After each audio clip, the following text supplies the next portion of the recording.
In medieval times, warmth was not a readily accessible commodity for people, especially those of the upper class.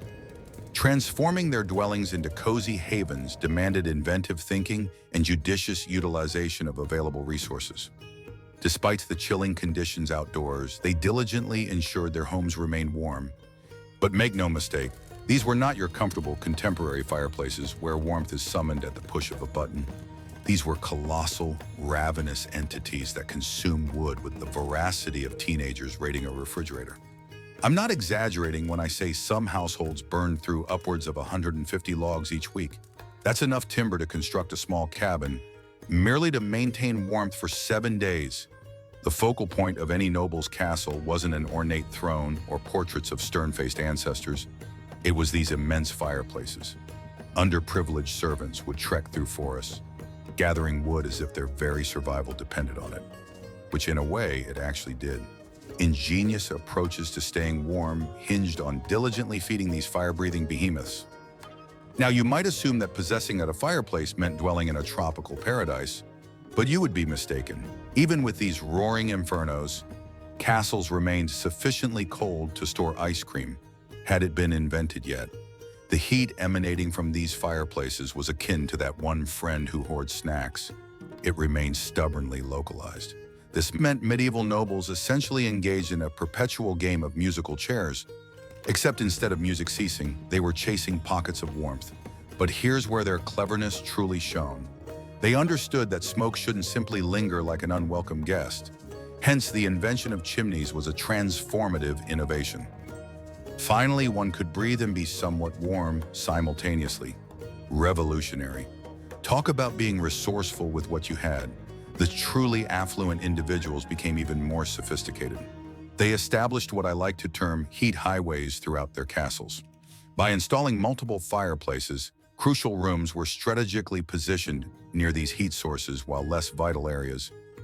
Well, let's just say if you were a medieval noble and someone proposed a meeting in the North Tower in January, they probably weren't your ally. This strategic allocation of fireplaces was their interpretation of contemporary multi-zone heating. Albeit instead of pressing buttons on a thermostat, one had to persuade several servants to continuously haul wood up numerous flights of stairs.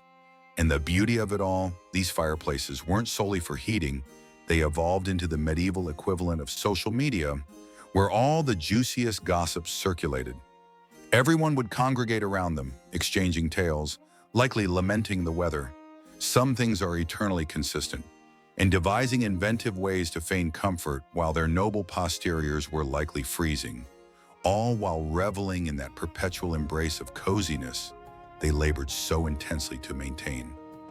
While fireplaces ensured common areas remained reasonably warm, bedtime presented its own frosty challenges.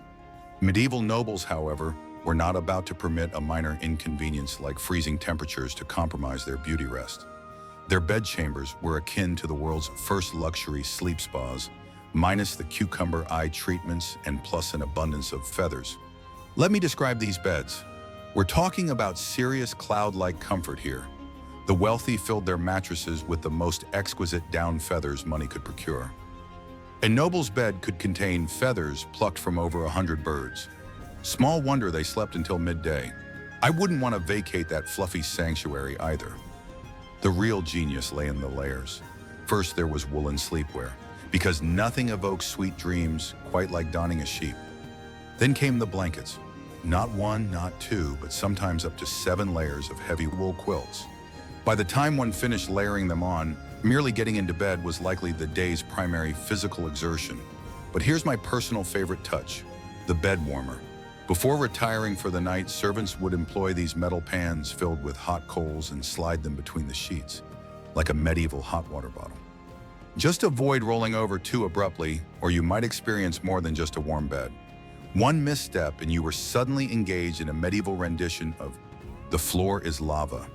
The pièce de résistance was the 4-poster bed, complete with its heavy curtains.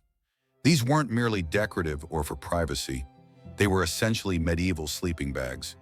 Once those curtains were drawn, you inhabited your own miniature cocoon of warmth, plus they were remarkably effective at muffling the sound of chattering teeth. And let's not even begin on the carpets. These weren't your run-of-the-mill IKEA rugs. They were serious investments in foot comfort. Because let's be honest, nothing shatters a cozy morning faster than placing your bare feet on a stone floor that feels as if it's been storing ice since the previous winter. The affluent would import exotic carpets from faraway lands, effectively creating what might be history's first heated floor system. Now, medieval nobles maintained some rather unconventional roommates when it came to preserving warmth. Cats weren't just adorable companions lounging by the hearth. They were living, purring hot water bottles. But the true unsung heroes were the larger animals. Some nobles actually invited their livestock indoors during winter. Talk about an exclusive indoor gathering. Studies indicate that a single cow could elevate the temperature by 5 to 10 degrees in its immediate vicinity. Medieval nobles essentially possessed their own portable heating systems, albeit with more mooing. Before you wrinkle your nose in distaste, they weren't entirely barbaric about it. These four-legged heaters occupied their own designated zones. Speaking of wool, medieval nobles weren't exactly gracing the fashion runways in their winter attire, but they certainly knew how to dress for success if success is defined as evading transformation into a human icicle. Their clothing strategy was fundamentally more is more, and they elevated layering to an entirely new art form. Commencing from the innermost layer, they donned linen undergarments. Yes, even nobles possessed medieval underwear, but unlike our cotton basics, these were specifically designed to trap air close to the body. Next came woolen tunics and gowns, frequently fashioned from the finest sheep's wool that money could secure. Fun fact, a single noble's winter ensemble could utilize wool sourced from up to 5 sheep. And these weren't your typical itchy sweaters. We're talking about garments so exquisitely crafted that some have endured in museum collections to this day. The true showstoppers were their outer layers. Wealthy nobles draped themselves in furs and velvets that would induce envy in any contemporary fashion enthusiast. Fur-lined cloaks weren't merely status symbols, they were essentially mobile blankets. And when I say fur, I'm not referring to a mere trim here and there. These cloaks were often lined with multiple fox or marten furs, creating a toasty microclimate for their privileged wearers. But here's where it becomes truly ingenious. Their clothing was actually engineered for warmth. The seamstresses and tailors of the era were akin to medieval thermal engineers. They designed garments to be fitted at strategic points, creating air pockets that trapped warm air close to the body. It was like possessing a personal greenhouse effect, minus the environmental concerns. Velvet served as the medieval counterpart to today's performance fabric. Its dense pile trapped air and provided exceptional insulation. A noble wearing a velvet gown lined with fur was essentially strolling around in the medieval equivalent of a NASA spacesuit, albeit minus the helmet and with considerably more embroidery. The truly clever aspect was how these outfits were designed to synergize with all their other heating methods. These layers functioned perfectly when seated near a fireplace, didn't impede movement when snuggling into their feather beds, and actually benefited from the ambient heat provided by their indoor animal heating system. The nobles might have resembled overstuffed peacocks, but they were warm, overstuffed peacocks. And let's not forget the accessories: gloves lined with fur, boots padded with wool, and hoods that would elicit envy from any modern hoodie aficionado. Getting dressed in the morning likely felt akin to preparing for an Arctic expedition, but at least they looked fabulous while staying warm. Though it does beg the question, how did they manage to consume soup without inadvertently dipping their fur-lined sleeves into it? When it came to maintaining castle warmth, medieval builders were absolute geniuses at playing the long game. Those massive stone walls weren't solely for repelling invading armies. They were medieval thermal batteries, constructed up to 12 feet thick in some instances. That's equivalent to the height of 2 tall men standing atop each other's shoulders. These walls performed something remarkable. They absorbed heat during the day, like a stone sponge, and gradually released it at night. The stones weren't selected haphazardly either. Builders deliberately chose dense stones known for their superior heat retention, surpassing even your grandmother's tenacity in clinging to family recipes. During summer days, these walls would heat up under the sun's rays, and by nightfall, they'd radiate that warmth back into the rooms. In winter, they'd capture whatever heat they could glean from those roaring fireplaces we discussed earlier. Windows, well, they were more akin to arrow slits with delusions of grandeur. Medieval nobles weren't particularly fond of floor-to-ceiling windows, primarily because they hadn't yet mastered the production of large panes of glass, but also because they understood that larger windows equated to greater heat loss. Their windows were small and strategically positioned, typically on south-facing walls where they could capture the most sunlight. They were like solar panels before solar panels were trendy, except instead of generating electricity, they were emitting precious warmth. The builders employed another clever technique. They constructed these windows with a slight angling. The exterior opening was narrower than the interior, which meant less cold air could infiltrate, but sunlight could disperse more broadly once it entered the room. It was akin to possessing a medieval spotlight system, except instead of illuminating performers, it was highlighting the fact that medieval architects truly knew their craft. The walls were so substantial that people jested, even gossip struggled to penetrate them. But that thickness meant you could stand adjacent to a wall during a winter storm, and it would feel barely cooler than the rest of the room. Not too shabby for individuals who lacked physics textbooks or thermal imaging cameras. Speaking of ensuring coziness from top to bottom, medieval nobles didn't merely focus on walls. They looked upwards and pondered, hey, what about the roof? Their solution? Thatched roofs, which were essentially the medieval equivalent of a winter hat for their homes. We're talking about thick layers of straw or reed, packed so densely you could barely insert your finger. These weren't merely basic grass haircuts for houses either. They trapped warm air attempting to escape upwards and prevented cold air from infiltrating downwards, functioning like nature's bubble wrap. The beauty of it all? These roofs were surprisingly intelligent. In summer, they repelled hot air, and in winter, they retained warm air. It's as if they invented climate control long before climate control was even a concept. Moreover, when it rained or snowed, the water would readily roll off instead of soaking in, proving that sometimes the simplest solutions are indeed the most effective. And here's a fascinating tidbit. A well-maintained thatched roof could last up to 60 years, longer than many modern roofs today. Though I suppose when the alternative was enduring a freezing winter, you ensured the job was executed correctly the first time. While those snug thatched roofs prevented warmth from escaping upwards, medieval nobles devised another brilliant strategy for maximizing every iota of heat they could acquire. They transformed winter into party season. They discovered something that college students in cramped dormitories would later rediscover: body heat is free heating. But unlike contemporary crowded gatherings, medieval social events were decidedly more refined affairs. Well, most of the time. The great halls of medieval castles would frequently host gatherings where dozens of people would converge, and not solely for stimulating conversation.